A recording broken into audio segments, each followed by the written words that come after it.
2006 Range Rover. Fault is key won't lock or unlock. So you open up the tailgate, you need the top trim off. Usually clips that hold it in here, so it'll be quite tight fit. Then you'll see the transponder, the receiver on the left hand side here.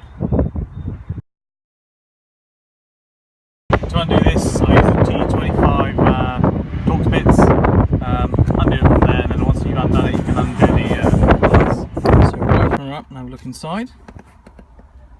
And you can see the water damage to the circuit board.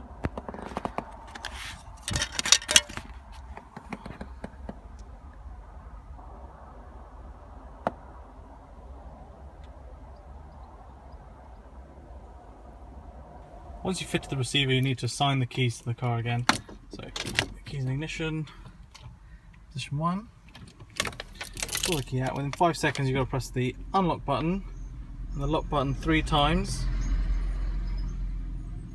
And the third time, simultaneously take them off. The locks will go down and then open again. That's to confirm the car's seen it.